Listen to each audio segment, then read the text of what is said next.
আসসালামু আলাইকুম ওয়া রাহমাতুল্লাহি ওয়া বারাকাতুহু। দীর্ঘ দশকের পর দশক জুড়ে মজলুম রাষ্ট্র ফিলিস্তিনের গাজা উপত্যকা সহ ফিলিস্তিনবাসীদের উপর বর্বর ইসরায়েলের গণহত্যা পরিচালিত হয়ে আসছে। সাম্প্রতিক গত ১.৫ বছর ধরে সেই গণহত্যা এবং তার সেই বর্বরতা অতীতের সকল সীমা অতিক্রম করেছে। সারা পৃথিবীর শান্তিকামী মানুষ ইসরায়েলি বর্বরতার বিরুদ্ধে গর্জে উঠেছে।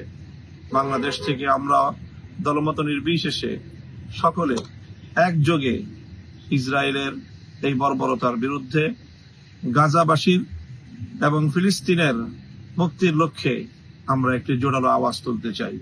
প্যালেস্টাইন সলিডারিটি মুভমেন্টের পক্ষ থেকে আগামী ১২ এপ্রিল শনিবার বিকেল ৩টায় শাহবাগ থেকে মানিক মিয়া এভিনিউ পর্যন্ত এক সর্বদলীয় মানবতার বিশাল প্রতিবাদী বিক্ষোভ মিছিল অনুষ্ঠিত হবে। সেই মিছিলে আমি অংশগ্রহণ করব। আপনাদের সকলকে সেই মিছিলে অংশগ্রহণ করে ফিলিস্তিনি মুক্তির আন্দোলনকে সমর্থন এবং সংহতি জানানোর উদাত্ত আহ্বান জানাচ্ছি।